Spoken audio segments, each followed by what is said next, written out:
News 28 मराठीमध्ये आपले स्वागत आहे। आजच्या मोठ्या बातम्यांबद्दल बोलूया। मोहपा पोलीस ठाणे येथे पोलीस अधीक्षक हर्ष पोद्दार पाहणी करण्याकरिता राज्य सरकारच्या गृहविभागाच्या अधिसूचनेनुसार मोहपा तालुका कळमेश्वर येथे नवीन पोलीस ठाणे शनिवार दिनांक 13 पासून कार्यान्वित करण्यात आले आहे।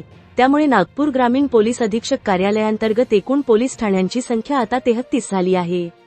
नागपूर जिल्ह्याची वाढती लोकसंख्या आणि कायदा व सुव्यवस्था विचारात घेता जिल्ह्यात काही नवीन पोलीस ठाणे तयार करण्याचा प्रस्ताव पोलीस अधीक्षक कार्यालयाने गृहमंत्रालयाला पाठविला होता। या प्रस्तावाला मंजुरी देण्यात आले। पोलीस स्टेशन मोहपा आणि काटोल पोलीस ठाण्यांची विभागणी करून मोहपा या नवीन पोलीस ठाण्याची निर्मिती करण्यात आली।